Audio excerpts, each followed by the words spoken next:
Bismillah, Assalamualaikum warahmatullahi wabarakatuh. Selamat kita pada selama. Alhamdulillah bertemu lagi hari ini dan ada kabar gembira dan menggembirakan kita bahwa pengumuman pengajar praktik, dulu namanya pendamping guru penggerak, angkatan kelima itu sudah keluar. Dan kabar yang membahagiakan itu adalah dari Sulawesi Selatan ada 132 calon pengajar praktik yang akan mendampingi calon guru penggerak nanti. Dan luar biasanya dari 132 itu dari Kabupaten Endrekang itu ada 38 guru atau 29% itu di Kabupaten Endrekang. Ini sebuah kesyukuran bahagiakan lagi kita. Dari 38 itu ada 8 guru dari satuan pendidikan SMA dan SMK. Jadi ini membuktikan bahwa ternyata kolaborasi, koordinasi antar pemerintah daerah dengan provinsi itu sangat dibutuhkan dalam mengawal kualitas dunia pendidikan. Dan itulah hasilnya, 38 guru atau 29% yang bisa masuk ke calon pengajar praktik tahap 1. Nah, tugasnya sekarang adalah setelah lolos tahap pertama adalah seleksi di tahap kedua. Ada 2 seleksinya.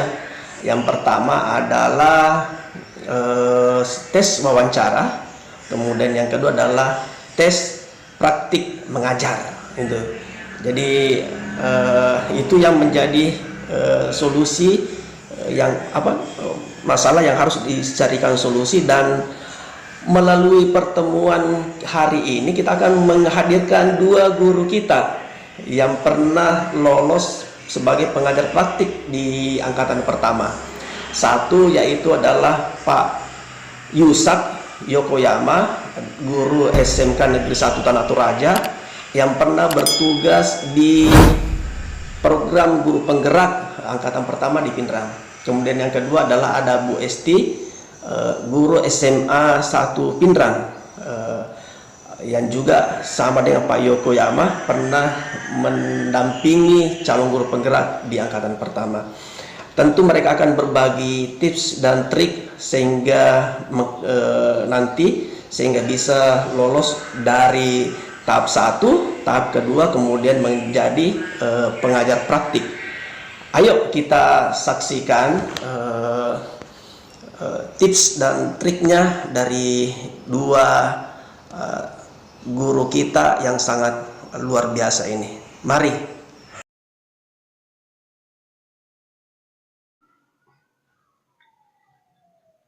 Salam sehat dan salam bahagia Bapak Ibu guru hebat sekalian.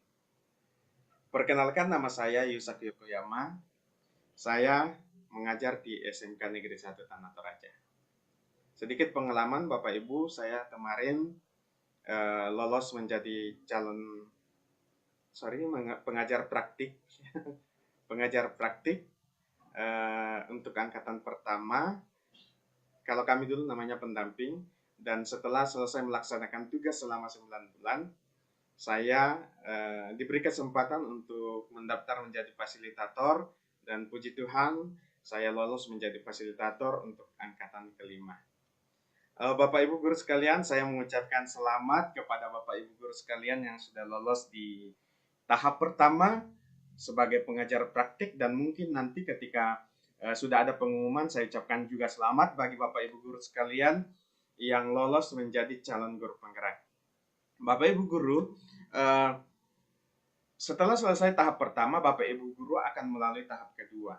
Di mana tahap kedua ini kita akan melalui tes wawancara dan tes praktik mengajar. Sedikit berbagi tentang tes wawancara Bapak Ibu. Saya berharap Bapak Ibu belajar kembali tentang esai yang Bapak Ibu telah isi pada tahap pertama. Pelajari dengan baik dan pastikan bahwa benar-benar esai itu sudah Bapak Ibu lakukan, sehingga ketika ada pertanyaan tentang itu Bapak Ibu bisa menjawab dengan baik. Kemudian dari segi menjawab, Bapak Ibu harus menjawab dengan pasti. Yakinkan asesor bahwa Bapak Ibu benar-benar melakukan itu. Karena sebenarnya kalau saya lihat ya Bapak Ibu, wawancara ini hanya untuk memastikan bahwa esai yang Bapak Ibu buat itu benar-benar Bapak Ibu lakukan. Kemudian yang kedua, tentu harus menjawab dengan bahasa yang baik dan benar. Ya. Kemudian soal teknis Bapak Ibu, sebelum melakukan wawancara persiapkan diri dengan baik. Mental Bapak Ibu, kemudian tentu harus menggunakan kamera yang baik ya. Kamera yang baik, kalau tidak bagus kamera laptopnya bisa menggunakan kamera eksternal. Kemudian pastikan bahwa data Bapak Ibu guru sekalian mampu untuk bisa melalui proses wawancara sehingga nanti tidak ada kata datanya habis ya. Kemudian antisipasi juga Bapak Ibu ketika mati lampu. Jadi siapkan HP mungkin ya sebagai cadangan untuk bisa menggunakannya ketika mati lampu. Itu mungkin yang pertama tentang wawancara. Nah, yang kedua Bapak Ibu tentang praktek mengajar. Pertama yang harus kita siapkan adalah membuat RPP. Tapi nanti RPP-nya Bapak Ibu akan disiapkan tema RPP yang akan kita buat. Nah, saya mau supaya Bapak Ibu benar-benar dalam membuat RPP itu harus membuat RPP yang berpusat kepada peserta didik. Saya sarankan Bapak Ibu untuk membuat RPP dan menyiapkan alat peraga dari RPP itu. Saya kira Bapak Ibu terkait dengan praktek-praktek baik pembelajaran, Bapak Ibu lebih berpengalaman tentang itu.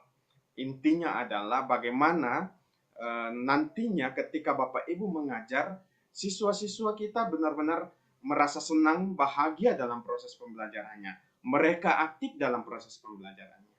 Kemudian yang berikutnya ketika Bapak Ibu melakukan praktek mengajar, memang harus disiapkan lebih awal sarana dan prasarana yang kita siapkan. Alat peraga yang kita akan gunakan.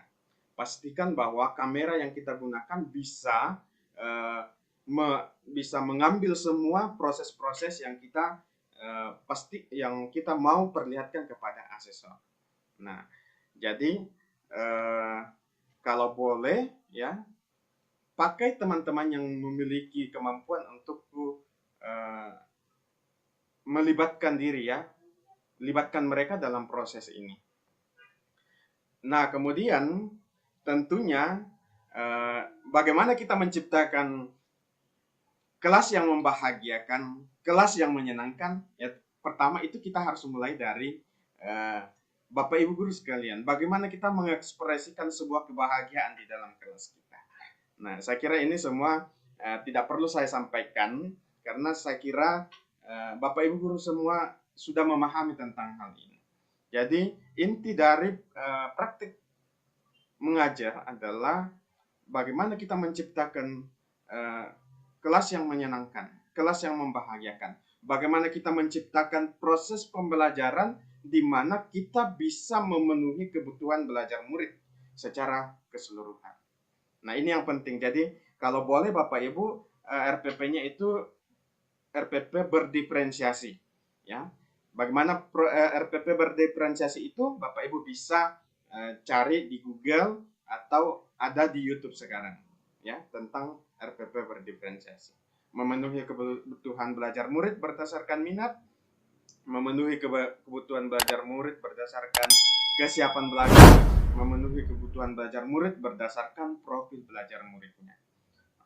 Mungkin itu saja yang saya sempat sampaikan. Selamat mempersiapkan diri Bapak Ibu guru sekalian. Saya berharap semua Bapak Ibu guru yang sudah lolos tahap pertama bisa lolos ke tahap akhir dan bisa terlibat di dalam pendidikan guru penggerak ini. Selamat mempersiapkan diri. Assalamualaikum warahmatullahi wabarakatuh. Perkenalkan, nama saya Ria Estidian Pertiwi Hashari yang merupakan pengajar praktik angkatan pertama di Kabupaten Pinrang. Saya mengajar di SMA Negeri 1 Pinrang. Oh ya Bapak Ibu, saya akan berbagi tips terkait dengan bagaimana caranya kita untuk menghadapi tahap kedua pada saat seleksi calon pengajar praktik. Nah, yang akan kita lakukan pada tahap kedua ini adalah yang pertama adalah simulasi mengajar dan yang kedua adalah wawancara. Simulasi mengajar ini Bapak Ibu akan melakukan micro teaching. Jadi asesor itu memberikan kita waktu yang sangat terbatas, kira-kira 10 menit.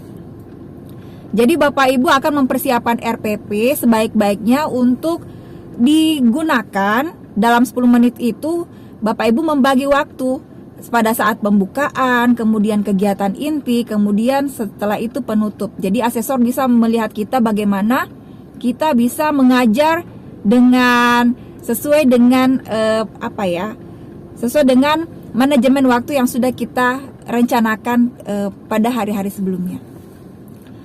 Nah, RPP yang sudah Bapak buat atau micro teaching yang akan Bapak laksanakan itu, alangkah baiknya itu dengan praktik Merdeka Belajar, di mana Bapak Ibu mengaktifkan siswa dengan melakukan praktik atau model pembelajaran student center ataupun hal-hal yang terkait dengan itu.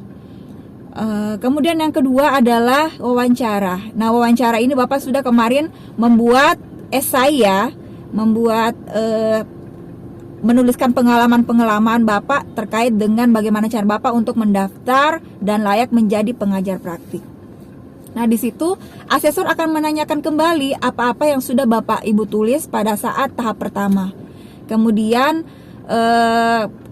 asesor akan menguji apakah betul apa yang sudah Bapak Ibu sudah tulis itu Bapak Ibu betul sudah lakukan. Jadi nanti mereka akan menanyakan terkait dengan kasus-kasus apa atau kejadian-kejadian apa yang terkait dengan Bapak Ibu telah laksanakan atau telah tulis pada saat tahap pertama tersebut.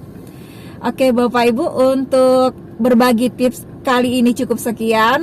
Tetap semangat selalu Bapak Ibu dan merdeka belajar. Itu yang tadi dilihat dari dua guru kita, yang jelas adalah esai. Ada esai, bagaimana esai kita, kemudian kita menyiapkan sarana prasarana dari apa yang akan kita lakukan. Kemudian yang lain adalah betul-betul menyiapkan bagaimana proses pembelajaran mulai dari awal sampai terakhir dengan keterbatasan waktu 10 menit.